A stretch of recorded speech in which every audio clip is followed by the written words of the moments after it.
What's up, school fans? Welcome back to Time Out.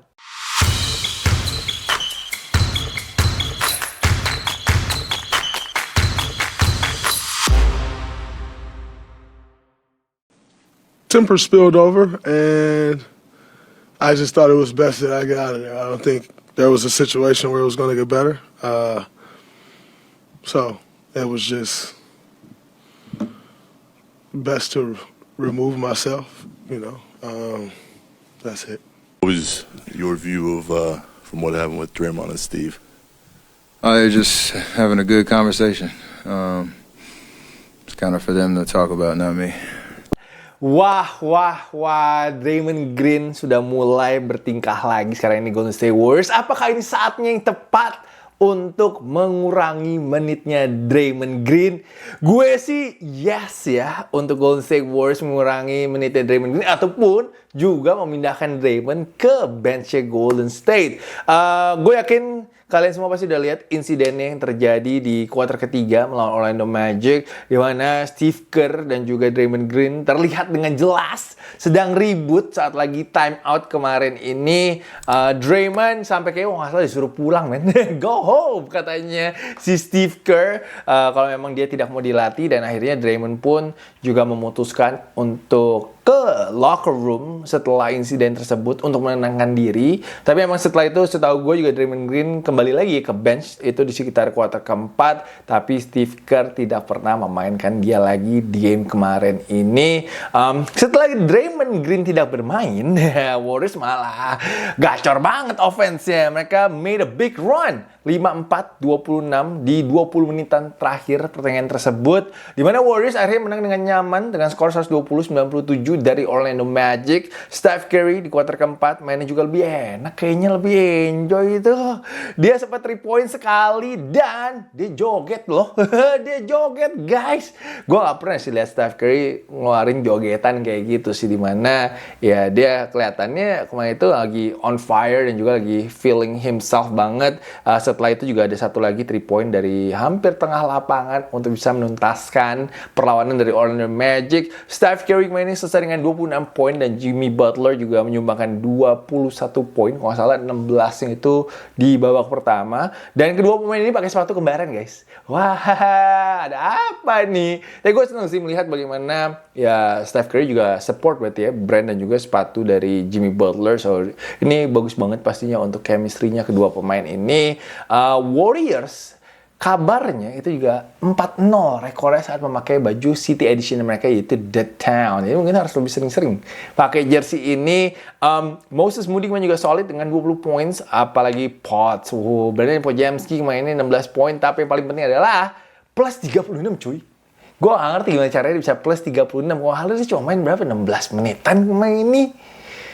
Brandon Podziemski gokil sih, bisa plus 36 sih, itu hampir di luar nalar sih menurut gue sih. Tapi kita balik lagi ke topiknya Draymond Green. Gue sih pengen bilang ya, gue nggak sejas lah untuk dia di trade mungkin dari Warriors. Gue rasa juga Warriors nggak mau lepas Draymond gimana pun juga. Draymond ini defense-nya tetap bagus, juga masih jadi salah satu leader dari tim ini. Cuma ya itu masalahnya, cuma nggak bisa kontrol emosinya dia, men, dari beberapa game terakhir ini. Ya tapi kecuali kalau di trade ya sama Giannis Antetokounmpo, gue yakin semua Dub Nation sih say yes ya. Nggak mungkin Dub Nation nggak say yes for Giannis Antetokounmpo, tukeran sama Draymond Green, mungkin sama Jonathan Kuminga and Buddy Hield and maybe 3 first round picks. Say yes, I think yes lah semua lah ya. Tapi untuk sekarang ini solusi yang paling cepat untuk Draymond Green menurut gue adalah ya mengurangi menitnya lah. Sekarang ini kalau nggak salah dia average sekitar 27 menit per game. Mungkin bisa diturunkan sampai range-nya sekitar 18 sampai 20 menit aja sih. Dan saat main mungkin harus dibarengin sama Steph Curry sih, biar ada yang jagain di lapangan, biar nggak terlalu meledak-meledak banget ya. Karena offense-nya Draymond jujur lagi hancur banget sih. Dia tahun ini kalau kita lihat statistiknya baru nyetak 72 field goal, tapi dia sudah mencetak 7 ataupun juga sudah melakukan 75 kali turnovers dan juga 80 personal foul. Jadi negatifnya itu lebih banyak daripada positifnya saat dia ada di lapangan. Dan turnoversnya dia, technical foul-nya dia, marah-marahnya dia, menurut gue tuh sangat merugikan sekali sih untuk Golden State Warriors. Lo bisa lihat sih vibe-nya kalau dia udah kehilangan kontrol emosinya, timnya tuh jadi nggak enak juga sih. Lu bisa lihat lah, lu kalau nonton Golden State Warriors, kalau udah lihat si Draymond marahin wasit, terus dia turnover, dia kalau turnover, gue nggak tahu dia marahin siapa, bukan marahin dia pastinya, dia nyalain temen nih kayaknya. Itu menurut gue nggak bagus lah, vibe-nya nggak bagus banget untuk kalau Golden State Warriors pengen jadi tim yang lebih bagus ya, karena sekarang ini mereka ya boleh bilang average aja timnya. Malah rekornya 15 dan 15. Dan gue pengen sih sebenarnya ya Steph Curry punya kesempatan lagi ya di umur 37 sekarang ini. Gue pengen dia punya at least satu kesempatan lagi untuk bisa play for a championship. Dan gue satu-satunya cara untuk bisa mungkin Warriors lebih baik adalah ya mengurangi menitnya Draymond, karena ini udah ada 2 sample size-nya sekarang ini. Karena kalau kalian nonton yang game lawan Phoenix Suns sebelum ini, dia juga kena ejected ya kalau nggak salah gara-gara dorong si Colin Gillespie. Jadi dia ejected, dan itu Warriors juga mainnya bagus setelah itu offense-nya, dimana mereka juga berhasil mengalahkan Phoenix Suns, salah satu tim yang menurut gue lumayan salah satu kuda hitam lah ya di Western Conference tahun ini. Terus ya kemarin pas lagi lawan Orlando, pas si Steve Kerr sama si Draymond Green cekcok itu posisinya seingat gue Warriors lagi ketinggalan 71-66.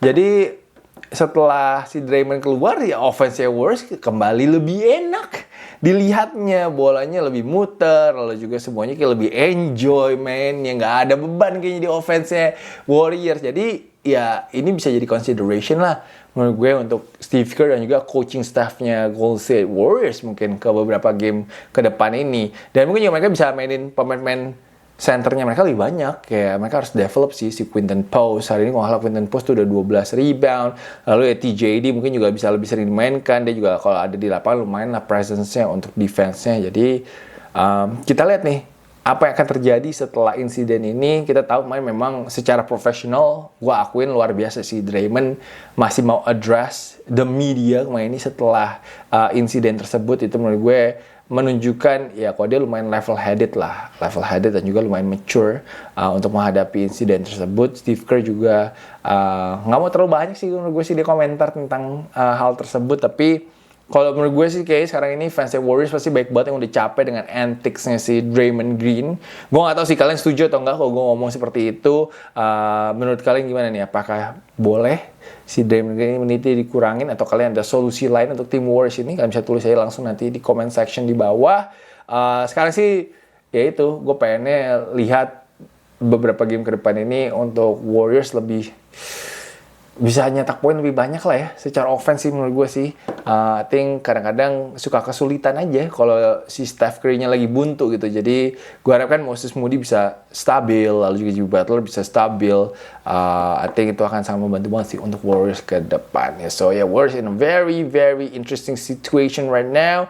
Tapi yang lagi ngeri sih di Western Conference karena ini sih San Antonio Spurs. Gue tahu ini maaf gue nggak sempet bikin time out karena gue lagi sibuk banget di SEA Games. Gue hampir seharian pasti kayak kalau nggak lagi ngeliput ya pasti lagi ngedit. Jadi maaf banget karena gue banyak banget dapat DM request untuk bahas tentang Spurs yang mengalahkan OKC di Emirates NBA Cup. Tapi ternyata gue dapet kesempatan lagi untuk bahas ini guys, karena hari ini OKC kalah lagi sama Spurs. Jadi dalam 2 minggu terakhir ini OKC kalah 2 kali ya sama Spurs. Tapi mereka juga lagi kalah mainnya sama Minnesota Timberwolves.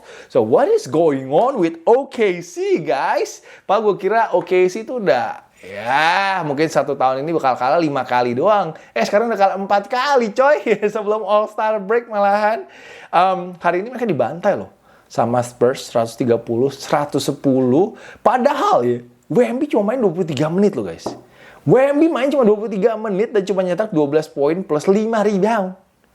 Tapi si San Antonio Spurs bisa mendominasi OKC hari ini. Mungkin mereka hari ini bikin game plan-nya untuk menahan Wemby dan juga De'Aaron Fox kali ya. Tapi ternyata yang meledak adalah Keldon Johnson dan juga Stephon Castle. Gila, Keldon Johnson nggak bisa miss woy hari ini. 25 poin. Stephon Castle juga sejak comeback luar biasa di hari ini 24 poin. Itu 2 pemain.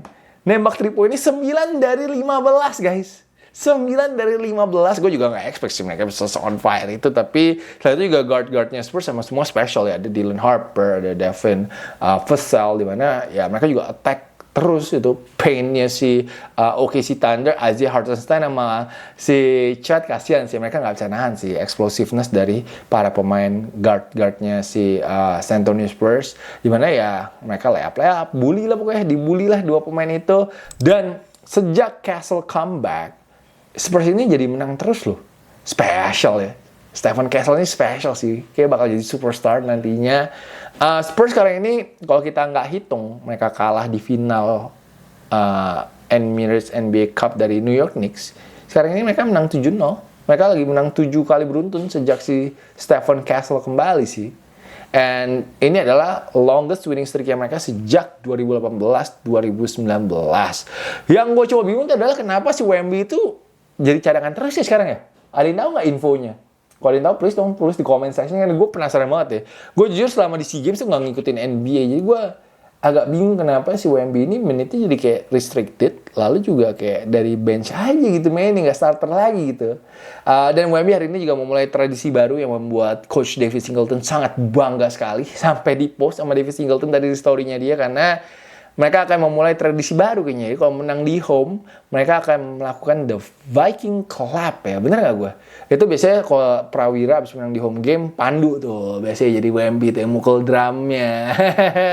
Jadi, I think it's nice to see. Ataupun juga melihat ada tradisi baru di San Antonio. Tapi kalau kata Wemby, pure ethical basketball hari ini dari San Antonio Spurs.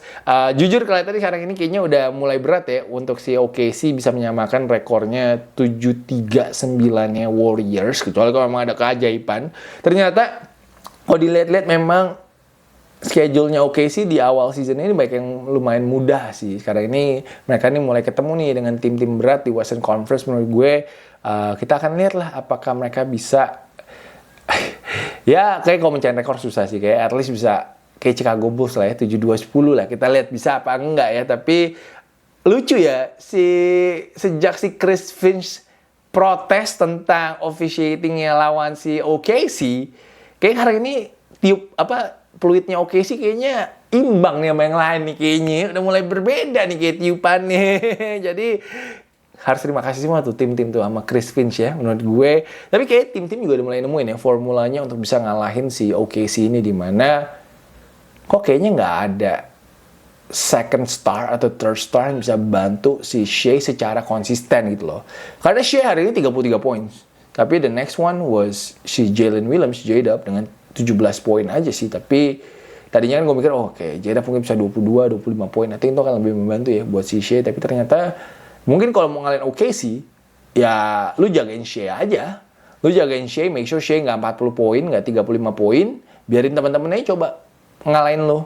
Walaupun memang kalau kita ngomongin defense-nya legit lah. Tapi ternyata timnya nggak sesuper itu guys. Jadi kayaknya masih bisa dikalahkan guys. Mungkin nggak akan repeat mungkin ya kali ini. Tapi Chat juga hari ini bisa dibully sama Harrison Barnes banyak loh. Dan lu Cornet aja poinnya lebih banyak daripada Chat guys. Luke nyetak 8 poin guys, sedangkan Chat cuma 7 poin. Gue gak pernah sih expect sih kalau Chat gak bisa ngalahin poinnya si Luke Cornet. That's crazy though. Tapi okay sih, I don't know man, besok akan ketemu lagi sih sama Spurs sih untuk Christmas game. Gue penasaran sih bagaimana mereka akan bounce back. Kayaknya mereka gak akan mau sih kalah 3 kali ya dalam 2 minggu dari San Antonio Spurs sih. Kalau OKC kalah lagi sih berarti emang musuhnya mereka ataupun juga Spurs mungkin di-build untuk ngalahin OKC Thunder sih. Gokil lah pokoknya itu. San Antonio Spurs. Hari ini ada berita apa lagi di NBA? Kayaknya ada Cooper Flag hari ini yang lumayan hot sih. Dia lagi hot banget sih actually di akhir-akhir ini, dimana tadi dia nyaris triple double, 33 poin, 9 rebound, 9 assist. Big window untuk Dallas Mavericks at home, 131-130 dari Denver Nuggets. Walaupun terakhir dikasih deg-degan nih, Jokic bisa nemuin si Peyton Watson di corner. Tapi untungnya 3 point ini kagak masuk tuh. Terus Jokic sempat ditanyain sih kenapa nggak nembak sih. Kata Jokic, gue kalau ada kesempatan yang sama gue akan tetap oper ke Peyton Watson. Itu benar captain yang luar biasa lah. Itu benar leader yang luar biasa untuk Denver Nuggets sih menurut gue sih. Tapi Coop though with the highlights tadi dengan nasty slam di depannya Spencer Jones. Gila itu benar-benar cakep banget sih dangnya si Cooper Flag. Dan Cooper Flag ini kayak udah mulai kelihatan nyaman banget ya di NBA dan juga di Dallas Mavericks. Dia udah mulai keluar lah Dan ini adalah udah mulai keluar permainannya, dan ini yang kita expect memang kan dari the number 1 pick, di mana dia harusnya udah lock untuk jadi Rookie of the Year. Anthony Davis juga had a big game dengan 31 poin hari ini. Man, gue bayang sih kalau Dallas nanti udah healthy semuanya. AD, Kyrie, Coop, oh my god, itu udah big three tuh. Itu udah big three untuk Dallas. Jujur kalau mereka bisa semuanya main bareng dan juga stay healthy sih, they got a squad, bro. They got a squad with PJ Washington, Ryan Nembhard, Klay Thompson, Najee Marshall. West bisa rame sih. Tapi emang hari ini mereka masih di luar play-in tournament ya. Standing sih. Tapi gue harapnya sih pelan-pelan lah. Pelan-pelan naik lah, ngejar lah. Gue pengen banget sih lihat mereka masuk ke babak playoff sih. Itu akan bikin West semakin seru dan juga semakin ramai. Dan yang hari ini agak membingungkan, jujur, adalah Houston Rockets ya. Sekarang ini mereka habis kalah melawan tim-tim lemah. Melawan tim-tim lemah di Western Conference. Lawan itu sih 13, 14, 15. Tapi mereka kalah semua, guys. Jadi hari ini mereka kalah sama Clippers saya. 128-108. Kena 41 poin dari Kawhi Leonard plus 8 rebounds dan juga 5 assist. Clippers menang 2 kali beruntun, guys. Menang lawan Lakers kemarin ini. Gila, gue di DM. Kok nggak mau bahas sih Clippers ngalahin Lakers? Ya biasa aja lah. Lakersnya nggak ada luka. Lukanya cedera kan kemarin itu halftime. Lalu juga nggak ada si Austin Reeves. Masa kita lawan opa-opa menang bangga? Biasa aja lah. Tapi Kawhi hari ini kelihatannya beda banget sih. Dia kelihatan kayak pengen menang sih. Dia lumayan aktif untuk minta bola sih. Nggak hanya nunggu aja di game tadi ini. Udah gitu juga James Harden gacor sih. Gacor banget, men. 29 poin. Itu berdua tadi banyak banget sih. Poinnya agak susah-susah ya. Dijaga pemain Rockets. Jujur mengkhawatirkan sih. I don't know what's going on with the Rockets, man. Mereka kalah sama Pelicans, sama Kings, dan juga sekarang sama Clippers. Rockets kayaknya lagi in holiday spirit sih. Mau ngasih tim-tim papan bawah tuh semangat gitu. Dan juga hadiah Natal mungkin ya dengan kemenangan ini. Tapi ada a couple of trouble kayaknya di Houston Rockets right now. Houston, we have a problem. Offense-nya bapuk. Ime suka nggak jelas rotasinya, dan juga suka sub pemain yang lagi hot menurut gue. Terus ya kayak nggak ada chemistry sih timnya sih. I don't see a good chemistry team si Houston Rockets ini. So they better fix those problems very soon. Tadi beda 15 poin di kuarter 4. Ime Udoka decided untuk tidak memasukkan Alperen Sengun, dan juga tidak memasukkan Kevin Durant. Gue sangat bingung. Karena ya di NBA lo kok masih sisa 10 menit beda 15 poin mah. That's nothing, bro. Lo pasti bisa ngejar gitu. Tapi gue nggak tahu sih message apa yang si Ime Udoka ini mau kirim ya. Tapi asli itu gue bingung banget sih. Gue bingung banget. Ada yang bilang sih fans Rockets, oh ya mereka mungkin capek kali, kemarin udah main banyak gitu, udah main dalam berapa game dalam berapa hari. Tapi kayak, come on man, KD nggak capek lah, LP masih muda lah, nggak capek lah. That was really well, tapi ya lumayan, Clippers gue menang. Lumayan. Nanti semoga tanggal 26 gue bisa bikin timeout lagi sih. Semoga ada waktunya. Semoga kita bisa recap dikit lah ya tentang game-game di Christmas Day. Ada beberapa game yang seru pastinya. Gue nungguin siapa ya? Anjir, gue aja kagak hafal game bentar ya. Semoga ada nih di foto galeri gue. Untuk game Natal. Gue actually ya nungguin satu pasti Spurs lawan OKC. Tapi kayak Dallas lawan Warriors ya. Dallas lawan Warriors seru sih kayaknya sih.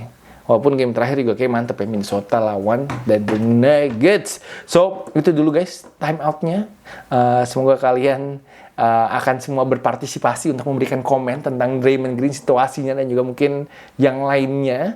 Appreciate semua dong yang sudah sempat nonton di malam Natal ini, ataupun juga di hari Natal. Mungkin dari nontonnya besok pagi atau besok siang. Merry Christmas semuanya. Have a wonderful time with your family. Yeah man, Christmas my favorite holiday season, man. Hopefully everybody had a good time. Semoga ada yang dapat kadonya mantep-mantep di hari Natal ini. And yeah, God bless everybody. Thank you guys for watching, and I will see you guys again very soon. Peace out, everybody.